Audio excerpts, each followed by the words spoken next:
ආයුබෝවන්.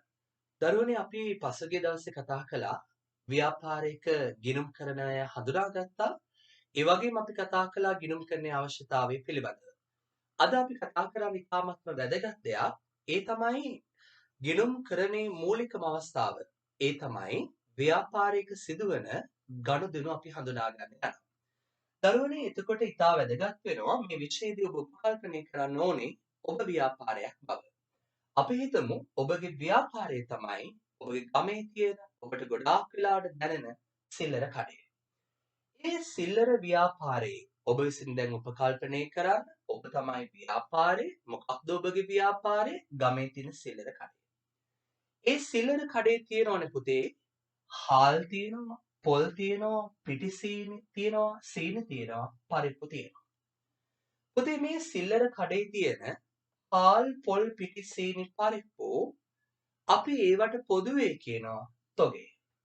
හැබැයි මෙතනදී මට ඔයගලන්ට පුංචි කාරණයක් තියෙනවා පැහැදිලි කරලා දෙන්න.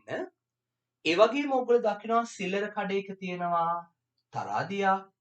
ඒ වගේම සිල්ලර කඩේක තියෙනවා ශීතකරණයක්. සිල්ලර කඩේක තියෙන පුළුවන් රාක්ක. හැබැයි පුතේ මේවා තොගයක් කියලා අපි හඳුනාගන්නේ නැහැ. එනම් විශේෂයෙන්ම විෂයට මූලික ප්‍රවේශය ගන්න දරුවන් විදිහට ඕගොල්ලන්ට හොඳ අවබෝධයක් තියෙන්න ඕනේ.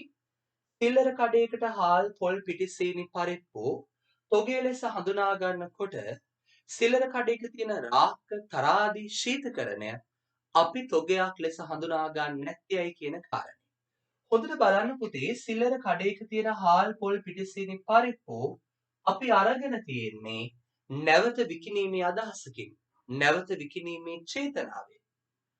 හැබැයි අපේ ළඟ තියෙන තරාදිය, අපි අරන් තියෙන ශීතකරණය, අපි අරන් තියෙන රාක්ක, අපි මේවා අරගෙන තියෙන්නේ නැවත අපේ ව්‍යාපාරයේ තියලා කාටවත් විකුණන්න හිතාගෙන නෙවෙයි.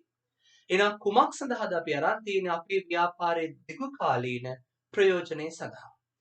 එහෙනම් පුතේ අපි තොගය හඳුනා ගන්නකොට ඉතාමත්ම වැදගත් දේ තමයි යම්කිසි ව්‍යාපාරයක් නැවත විකිණීමේ චේතනාවෙන් අරගෙන තියෙනවා නම් තමයි අපි මේ දේවල් හඳුනාගන්නේ තොගේ කියලා. නැවත විකිණීමේ චේතනාවක් නැතුව ව්‍යාපාරයේ දිගුකාලීන ප්‍රයෝජනයට අපි අරන් තියෙන දේවල් අපි තොගයක් කියලා හඳුනා ගන්න නැහැ දරුවනේ. ඒ වගේම මෙතනදී දැන් පුංචි ඕගොල්ලන්ට තවත් අදහසක් එන්න පුළුවන් වැරදි අදහසක්. මොකක්ද? ඕගොල්ලෝ ලේබල් එකක් කලවන්න පුළුවන් කවදාකවත් ශීතකරණයක් තොගයට අයිති වෙන්නේ නැහැ කියලා. කවදාකවත් රාක්කයක් තොගයට අයිති වෙන්නේ නැහැ කියලා ඕගොල්ලෝ අදහසක් මෙතනදී ගන්න පුළුවන්. ඒක වැරදි. දැන් ඕගොල්ලෝ කල්පනා කරලා බලන්න ශීතකරණ විකුණන ව්‍යාපාරයක් පිළිබඳව අපි හිතමු අබාන සායතනය පිළිබඳව. අබාන සායතනය ශීතකරණයක් අරගෙන තියෙන්නේ නැවත විකිණීමේ චේතනාවෙන්. එහෙනම් අපි මූලිකව කිව්වා යම්කිසි ව්‍යාපාරයක් නැවත විකුණන්න අරන් තියෙන දෙයක් අපි හඳුනා ගන්නවා කියලා තොගේ කියලා. රාක්ක විකුණන ව්‍යාපාරයක්. ඒ ව්‍යාපාරයේ ප්‍රධාන ව්‍යාපාර කටයුතු තමයි රාක්ක විකුණන එක. ඒතර එයා රාක්ක අරගෙන තියෙන්නෙම නැවත විකිණීම සඳහා නිසා ඒ ව්‍යාපාරයට අදාළව රාක්ක තොගයක් බවට පත් වෙනවා. එනමුත් සිල්ලර ව්‍යාපාරයක් නිසා මේ අපි කතා කරන ව්‍යාපාරේ එයා තරාදියක්, එයා රාක්කයක්, එයා ශීතකරණයක් අරන් තියෙන්නේ නැවත විකිණීමේ චේතනාවක් සඳහා නෙවෙයි. කුමක් සඳහාද? ව්‍යාපාරයේ දිගුකාලීන ප්‍රයෝජනය සඳහා. ඒ නිසා අපි ඒක තොගයක් කියලා හඳුනාගන්නේ නැහැ. අපි හඳුනාගත්ත තොගයට අයිති වෙන්නේ නැවත විකිණීමේ චේතනාවෙන් ගන්න ඒවා. ඒ නිසා මම නැවත නම් කරනවා හාල්, පොල්, පිටි, සීනි, පරිප්පු තමයි මේ සිල්ලර ව්‍යාපාරේ නැවත විකුණන්න අරන් තියෙන තොගයට අයිති වෙන්නේ. දැන් අපි මෙතනදී දරුවනේ ගනුදෙනුවක් හඳුනා ගන්නන යන්නේ. දැන් හිතන්න අපේ ව්‍යාපාරයේ රාක්කවල තියෙනවා නැත්නම් අපේ ව්‍යාපාරයේ තියෙන තොගයක්. අපි උදාහරණයක් ගමු පාන්. ඒ තොගේ වටිනාකම රුපියල් 8000යි. ඒ වගේම අපේ ව්‍යාපාරයේ ලාච්චුවේ තියෙන මුදල්, ඒ මුදල් වල අගය රුපියල් 6000යි. දැන් අපි හිතමු උදාහරණයක් ලෙස ඒ කියන පුද්ගලයා අපේ ව්‍යාපාරයට ඇවිල්ලා රුපියල් 500ක මුදලක් ලබා දීලා රුපියල් 500ක් වටිනා පාන් ප්‍රමාණයක් මිලදී ගන්නවා. දැන් මේ සිද්ධිය තුළ ඇතිවන තත්ත්වය පොඩ්ඩක් හඳුනා ගන්න බලන්න. මේ ගනුදෙනුකරුවාගෙන් රුපියල් 500ක් අපේ ව්‍යාපාරයට ලැබීම හේතු කොටගෙන අපේ ව්‍යාපාරයේ මුදල් ප්‍රමාණය රුපියල් 500කින් මොකද දරුවනේ වෙන්නේ? ඉහළ යනවා. ඒ වගේම මේ ගනුදෙනුකරුවාට අපි රුපියල් 500ක පාම් ප්‍රමාණයක් විකිණීම තුළ අපේ ව්‍යාපාරයේ පාම් තොගේ අගය 500කින් අඩු වෙනවා. දැන් මේ අදාළ ඒ කියන පුද්ගලයා අපේ ව්‍යාපාරයෙන් පාන් අරගෙන යන්න කලින් අපේ ව්‍යාපාරයේ රුපියල් 8000ක තොගයකුත් ලාච්චුවේ රුපියල් 6000ක මුදල් ප්‍රමාණයකුත් තිබ්බා. පුතේ මේ තොගේ සහ මුදල් කියලා කියන්නේ අපේ ව්‍යාපාරයට තියෙන සම්පත්. තොගේ වේවා මුදල් වේවා මේවා අපේ ව්‍යාපාරයේ තියෙන සම්පත්. එතකොට දැන් මේ පුද්ගලයා රුපියල් 500ක් දීලා රුපියල් 500ක පාම් ප්‍රමාණයක් මිලදී ගැනීම තුළ අපේ ව්‍යාපාරයට රුපියල් 500ක් ලැබෙන අතර අපේ ව්‍යාපාරයේ පැවති තොගයෙන් 500ක ප්‍රමාණයක් අඩුවීමක් සිද්ධ වෙනවා. ඒ නිසා අපේ ව්‍යාපාරයේ දැන් වර්තමාන තොගේ අගය 7500ක් ලෙස මුදල් රුපියල් 500ක් ලැබීම නිසා වර්තමාන මුදල් වල අගය 6500ක් ලෙස තියෙනවා. එතන ඔබට පේනවද අපේ ව්‍යාපාරය සහ මේ ඒ කියන පාර්ශවය අතර යම් ආකාරයක සම්පත් හුවමාරු වීමක් සිද්ධ වෙලා තියෙනවා. ඒ සම්පත් හුවමාරු වීම සිද්ධ වෙච්ච නිසයි දරුවනේ 8000ක් පැවති තොගය 7500ක් දක්වා අඩු වුනේ. ඒ වගේම 6000ක් ලෙස පැවති මුදල් ප්‍රමාණය 6500ක් දක්වා ඉහළ ගියේ අපි සහ අපි කියන්නේ ව්‍යාපාරේ තවත් පාර්ශවයක් අතර ඒ කියන්නේ ඒ කියන පාර්ශවය අතර සම්පත් උපමාරු වීමක් සිද්ධ වෙච්ච නිසායි මේ ආකාරයෙන් සම්පත් වල අගය වෙනස් වුනේ. එතකොට අපි ගනුදෙනුවක් කියලා හඳුනාගන්නේ මෙන්න මේ වගේ අවස්ථාවක්. ව්‍යාපාරයක් සහ තවත් පාර්ශවයක් අතර සිදුවන සම්පත් හුවමාරු වීම අපි ගනුදෙනුවක් කියලා හඳුනා ගන්නවා. මෙතනදී ඉතාමත්ම වැදගත්ම දේ තමයි දරුවනේ මේ ගනුදෙනුවක තියෙනවා පාර්ශව දෙකක් සම්බන්ධ වීම. මේ කතා කරපු ගනුදෙනුව තුළ ඔබ හඳුනා ගන්න පාර්ශව දෙක තමයි එක් පාර්ශවයක් ව්‍යාපාරය අනෙක් පාර්ශවය තමයි ඒ කියන පුද්ගලයා. එතන මේ පාර්ශවයන් දෙක අතර ඔබට පේනවා ඇති සම්පත් හුවමාරුවක් සිද්ධ වෙලා තියෙනවා. ඒ නිසා ගනුදෙනුවක් කියලා කියන්නේ ව්‍යාපාරයක් සහ තවත් පාර්ශවයක් අතර සිදුවන සම්පත් හුවමාරුවක් අපි ගනුදෙනුවක් ලෙස හඳුන්වනු ලබනවා. හොඳයි දරුවනේ. එතකොට දැන් අපි ගනුදෙනුව හඳුනාගත්තා. ඊළඟට අපි තවත් දෙයක් පොඩ්ඩක් බලමු. ටිකක් අපේ ඒ කියන්නේ මේ වගේ අවස්ථාවක ටිකක් අපිට හොඳට හිතන්න තියෙන අවස්ථාවක් තමයි මම මේ ඔයගලන්ට කියලා දෙන්නේ දරුවනේ. අපි නැවත උපකල්පනය කරමු අපි ව්‍යාපාරයක් කියලා. අපේ ව්‍යාපාරය අපි කිව්වා සිල්ලර කඩයක්. ඒ සිල්ලර කඩේ නැවත විකුණන්න ගත්ත භාණ්ඩ ටික අපි හඳුනාගත්ත තොගය.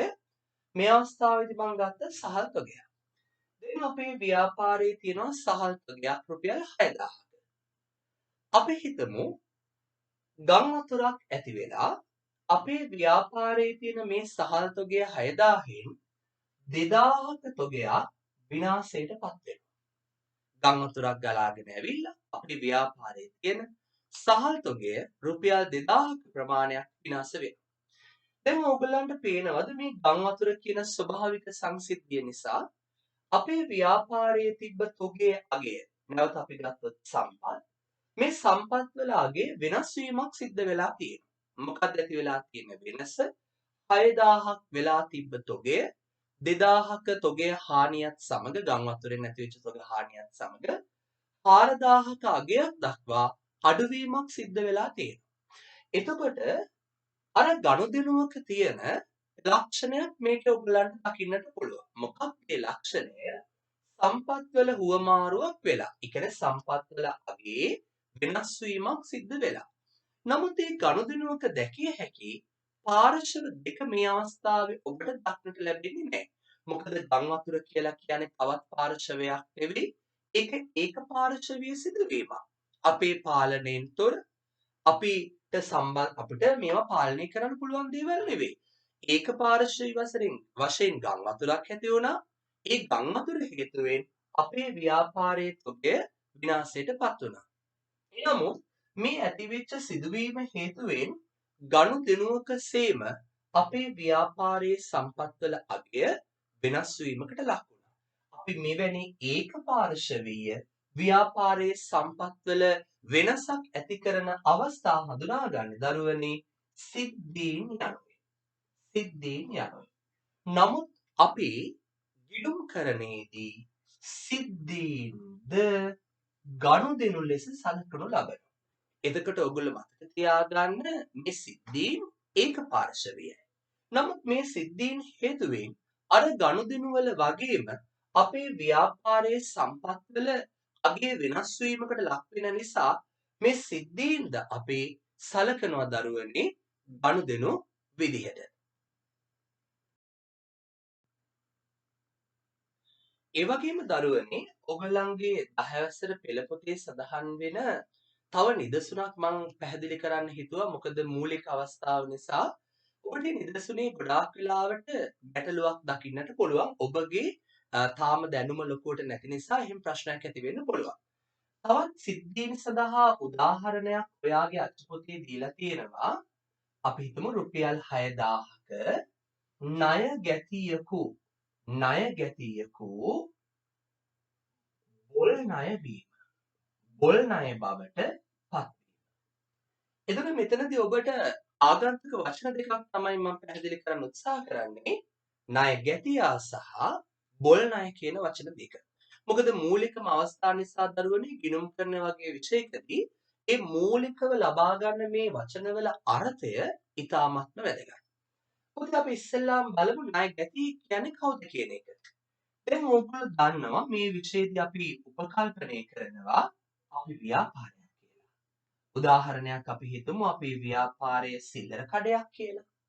ඔයගොල්ලෝ දන්නවා ව්‍යාපාරයක් සමහර වෙලාවට බොහෝ වෙලාවට ඇතැම් ගනුදෙනු කරුවන්ට ණයට භාණ්ඩ විකිණීම සිදු කරනවා. එතකොට මේ භාණ්ඩ මිලදී ගන්න පුද්ගලයා ඉන්නවනේ. අපි හිතමු ඒ කියලා.